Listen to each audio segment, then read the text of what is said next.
Next question যদি দেখি, সেটা হচ্ছে the width of river is 1 kilometre, the velocity of boat is 5 kilometre per hour, the boat covered the width of the river in shortest time 15 minute, then the velocity of the river stream কত হবে?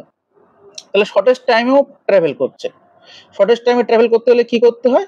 করতে হচ্ছে বোটকে একদম perpendicular দিকে চালাতে হবে, সেটা হচ্ছে শর্টেস্ট টাইমের রিলেশন, তাই না? তাহলে টি মিনিমাম হচ্ছে কত? টি মিন হচ্ছে 15 মিনিট। তো যেহেতু সবকিছু আওয়ারে আছে, তো আমরা এটাকে আওয়ারে কনভার্ট করে নিই, 1/4 আওয়ার, ঠিক আছে?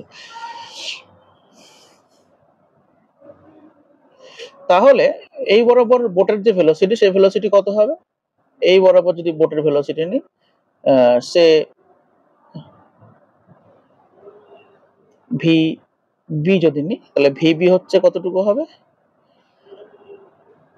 ভিবি হচ্ছে তোমার 1 কিলোমিটার ডিস্টেন্স গেছে 1/4 আওয়ারে, তাহলে 1/4 মানে 4 kilometre per hour.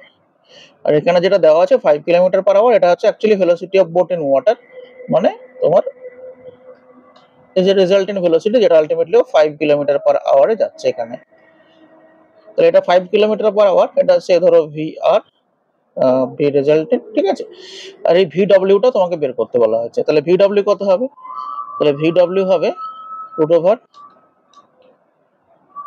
V R square minus VB square, root over 5 square minus 4 square,